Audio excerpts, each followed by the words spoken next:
নমস্কার বন্ধুরা, এই মুহূর্তে রয়েছে দেশের সকল কৃষকদের জন্য বিরাট বড় সুখবর।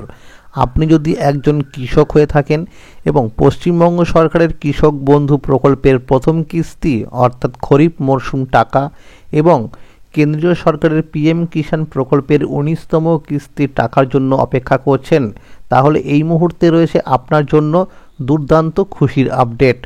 অবশেষে বন্ধুরা, কেন্দ্রীয় সরকারের পিএম কিষাণ প্রকল্পের টাকা দেওয়ার কিন্তু অর্থাৎ ১৯তম কিস্তির টাকা দেওয়ার ব্যানার প্রকাশ করলো এবং ফাইনাল তারিখ এবং সময় জানিয়ে দিল যে কখন এবং কবে টাকা দেওয়া হবে। এছাড়াও রয়েছে কৃষকদের জন্য আরও বেশ কয়েকটি নতুন আপডেট। তো বন্ধুরা, সমস্ত কিছুই বলবো আজকের এই ভিডিওটির মাধ্যমে, তাই ভিডিওটি সম্পূর্ণ দেখার জন্য অনুরোধ রইল।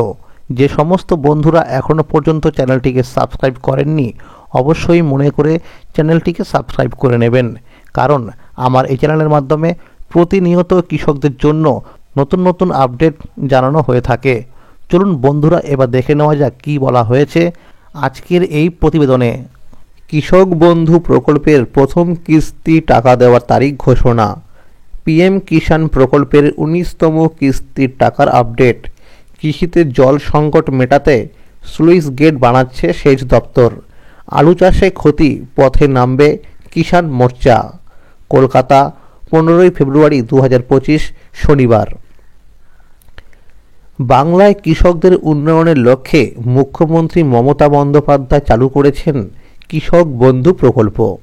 এই প্রকল্পের মাধ্যমে কৃষকদের চাষের কাজে সহায়তা করার জন্য বছরে ২টি কিস্তিতে টাকা দিয়ে আর্থিকভাবে সহায়তা করে থাকে পশ্চিমবঙ্গ রাজ্য সরকার।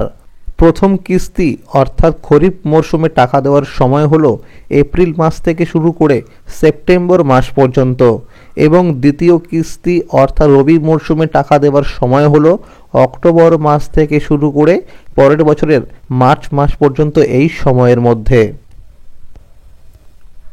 কৃষক বন্ধু প্রকল্পের মাধ্যমে যে সমস্ত কৃষকদের জমির পরিমাণ ১ একর বা তার বেশি রয়েছে, তাদের বছরে ২টি কিস্তি অর্থাৎ খরিফ মরশুম এবং রবি মরশুম মিলিয়ে মোট ১০,০০০ টাকা এবং যে সমস্ত কৃষকদের জমির পরিমাণ ১ একরের কম রয়েছে, তাদের জমির আনুপাতিক হারে বছরে ২টি কিস্তি মিলিয়ে সর্বনিম্ন মোট ৪,০০০ টাকা দেওয়া হয়ে থাকে। এছাড়াও এই প্রকল্পে নথিভুক্ত ১৮ থেকে ৬০ বছর বয়সের কোনো কৃষকদের অকাল মৃত্যু হলে তার পরিবারের ক্ষতিপূরণ বাবদ ২ লক্ষ টাকা অনুদান দেওয়া হয়ে থাকে। নতুন বছর শুরু হলো, তাই রাজ্যের প্রত্যেকটি কৃষকরা কৃষক বন্ধু প্রকল্পের প্রথম কিস্তি টাকার জন্য অপেক্ষা করছে। ২০২৪ সালের প্রথম কিস্তি অর্থাৎ খরিফ মরশুম টাকা ১৩ জুন থেকে কৃষকদের অ্যাকাউন্টে দেওয়া শুরু হয়েছিল। বিভিন্ন সূত্র মারফত জানা যাচ্ছে ২০২৪ সালে প্রাকৃতিক দুর্যোগের কারণে কৃষকদের ফসলের অনেক ক্ষয়ক্ষতি হয়েছে, তাই এই বছরের প্রথম কিস্তি অর্থাৎ খরিফ মরশুম টাকা এপ্রিল মাসের দ্বিতীয় সপ্তাহ থেকে দেওয়া শুরু হবে। কোনো রকম ফাইনাল তারিখ না জানা গেলেও সম্ভাব্য এরকমটা জানা গেছে। সূত্র মারফত জানা গেছে যে সমস্ত কৃষকরা ফসলের ক্ষতিপূরণের টাকা পাননি, তাদের টাকা দেওয়ার কাজ আবার শুরু হয়েছে। তো বন্ধুরা, অত্যন্ত সুখবর, যে সমস্ত কৃষকরা ফসলের ক্ষতিপূরণ টাকা পাননি তাদের কিন্তু আবার টাকা দেওয়ার প্রক্রিয়া শুরু করা হয়েছে। অন্যদিকে কেন্দ্রীয় সরকারের পিএম কিষাণ প্রকল্পের ১৯তম কিস্তির টাকা ফেব্রুয়ারি মাসের ২৪ তারিখ দুপুর 12:30টার সময় দেওয়া শুরু হবে। প্রত্যেক কৃষকদের কেওয়াইসি আপডেট করার জন্য অনুরোধ করা হচ্ছে। কেওয়াইসি আপডেট না থাকলে ব্যাংক অ্যাকাউন্টে টাকা ক্রেডিট নাও হতে পারে।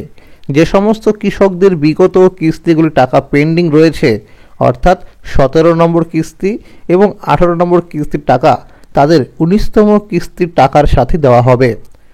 তো বন্ধুরা, আপনারা দেখতেই পাচ্ছেন যে পিএম কিষাণ প্রকল্পে টাকা দেওয়ার কিন্তু ব্যানার পাবলিশ করা হয়েছে, যে ২৪শে ফেব্রুয়ারি দুপুর 12:30টার সময় কিন্তু বিহারের ভাগলপুরে একটি আনুষ্ঠানিক সভায় গিয়ে প্রধানমন্ত্রী নরেন্দ্র মোদী কিন্তু কৃষকদের টাকা ক্রেডিট করবেন, অর্থাৎ পিএম কিষাণ প্রকল্পে টাকা ক্রেডিট করবেন। যে সমস্ত কৃষকরা জমির পরিমাণ বাড়াতে চায় তাদের ফর্ম জমা নেওয়া শুরু হয়েছে। জমির পরিমাণ বৃদ্ধি করতে হলে নিকটবর্তী ব্লক অফিসে বা বিডিও অফিসে গিয়ে জমির রেকর্ড এবং এর সাথে আধার কার্ড এবং ভোটার কার্ড সহ যোগাযোগ করতে হবে। সেখানে গেলে একটি ফর্ম দেওয়া হবে এবং সেই ফর্মটি ফিল আপ করে জমা করতে হবে। জমা করার 7 দিনের মধ্যে স্ট্যাটাসের ঘরে জমির পরিমাণ বৃদ্ধি হয়ে যাবে।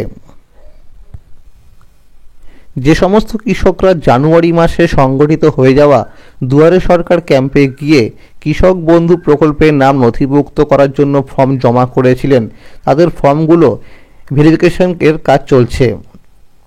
ইতিমধ্যেই অনেক কৃষকদের স্ট্যাটাসের ঘরে আপডেট রেখেছে। কৃষকরা তাদের Aadhaar card, voter card, mobile number দিয়ে স্ট্যাটাস চেক করতে পারবেন। যাদের স্ট্যাটাসের ঘরে অ্যাপ্রুভ এবং কেবিআইডি নাম্বার দেখাচ্ছে তাদের আগামী প্রথম কিস্তি অর্থাৎ খরিফ মৌসুম টাকা দেওয়া হবে। অনেক কৃষকদের ডকুমেন্টসের তথ্যের ভুল কারণে তাদের স্ট্যাটাসের ঘরে ডিলিট ফার্মার বা নো ডেটা ফাউন্ড দেখাচ্ছে। এই কৃষকদের আবার ব্লক অফিসে গিয়ে নতুন করে ফর্ম জমা করতে হবে। কৃষিতে জল সংকট মেটাতে স্লুইস গেট বানাচ্ছে সেচ দপ্তর। হাওড়ার বেগুনেঘাটা অঞ্চলে কাজের অগ্রগতির পরিদর্শনে যান আমতার বিধায়ক সুকান্ত পাল ও সেচ দপ্তরের ইঞ্জিনিয়াররা। কোটি টাকা ব্যয়ে আমতা 2 নম্বর ব্লকের বোরো ধান চাষে এবার জল সংরক্ষণের জন্য তৈরি হচ্ছে স্লুইস গেট। দীর্ঘদিনের জলের সমস্যা মেটাতে চলেছে বলে খুশি আমতা 2 নম্বর ব্লকের বিস্তীর্ণ অঞ্চলের কৃষকরা। আমতার এই ব্লকে মজে যাওয়া দামোদর নদের পাশে কাশমলি অঞ্চলের বেগুনেঘাটাতে 5 গেটের স্লুইস গেট নির্মাণের কাজ ইতিমধ্যে জোর কদমে শুরু হয়ে গিয়েছে। বিধায়ক সুকান্ত পাল বলেন, প্রতি বছর বোরো ধান চাষের সময় জলের অভাবে সমস্যায় পড়তেন এখানকার কয়েক হাজার কৃষক।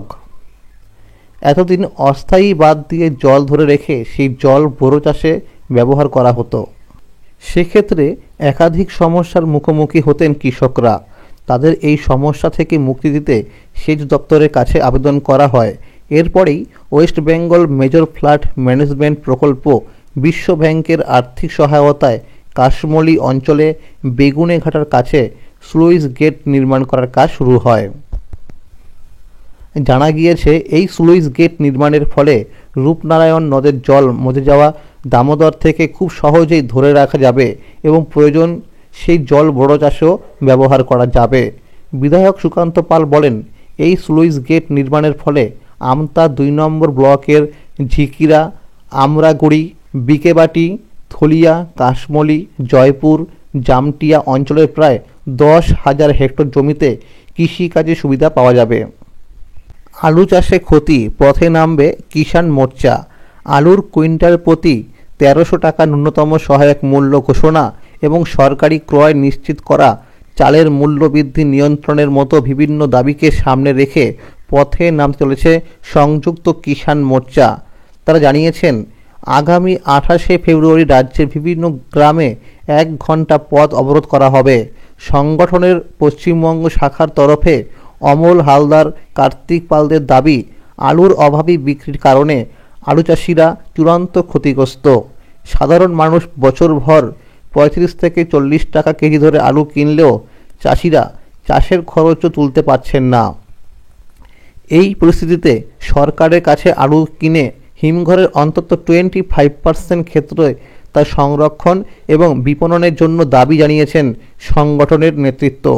পাশাপাশি কেন্দ্রের নতুন কৃষি বিপণন নীতি NPFAM রাজ্য সরকার যাতে প্রত্যাখ্যান করে সেই সংক্রান্ত দাবিপত্র মুখ্যমন্ত্রী মমতা বন্দ্যোপাধ্যায়ের কাছে পাঠানোর পরিকল্পনাও নিয়েছে মোর্চা। নতুন কৃষি নীতির বিরোধিতায় আগামী 20 মার্চ মৌলালী যুবকেন্দ্রের রাজ্যে সম্মেলনের ডাকও দিয়েছে তারা। এই মর্মে রাজ্য জুড়ে 1 লক্ষ প্রচারপত্র কৃষকদের কাছে নিয়ে যাওয়া হবে বলে জানিয়েছেন নেতৃত্ব। ভ্যালেন্টাইন্স ডেতে মাঠেই পড়ে রইল গোলাপ, মুখ ভার কৃষকদের। অজানা রোগে লক্ষ লক্ষ টাকার গোলাপ ফুল নষ্ট হচ্ছে প্রতিদিন, যে কারণে ক্ষতির মুখে পড়তে হচ্ছে পূর্ব মেদিনীপুর জেলার পাঁশকুড়ার কৃষকদের। জানা গিয়েছে, কোভিডের সময় থেকে পাঁশকুড়া এলাকায় গোলাপ গাছে এক প্রকার রোগ দেখা গিয়েছে। প্রথমে গাছের পাতা শুকনো হতে থাকে এবং তার পরপরেই ফুলের পচন দেখা দেয়। গাছগুলিতে এরকম রোগ দেখা দিলেই দু একদিনের মধ্যে প্রায় গোটা বাগান নষ্ট হয়ে যাওয়ার আশঙ্কা থাকে কৃষকদের। বেশ কয়েক বছরের মতো এই বছরও পাঁশকুড়া ব্লক এলাকায় একাধিক গোলাপ ক্ষেতে দেখা মিলেছে অজানা এই রোগের। হর্টিকালচার বা কৃষি বিভাগের তরফে এখনও স্পষ্টভাবে জানানো হয়নি ঠিক কী সমস্যা দেখা গিয়েছে গাছগুলিতে। আদৌ কোনো ভাইরাসের আক্রান্ত নাকি ছত্রাক ঘটিত রোগ তাও সুস্পষ্ট নয় কৃষকদের কাছে। গোলাপ চাষিদের অভিযোগ, এই বিষয়ে পূর্ব মেদিনীপুর জেলার হর্টিকালচার বিভাগে বারবার জানানো হলেও এখনও কিছু জানাতে পারেনি সংশ্লিষ্ট বিভাগ। কেউ সুস্পষ্টভাবে বলতে পারেনি সঠিক রোগটি কী, যার কারণে যে যার মতো ওষুধ দিয়ে যাচ্ছেন গাছে।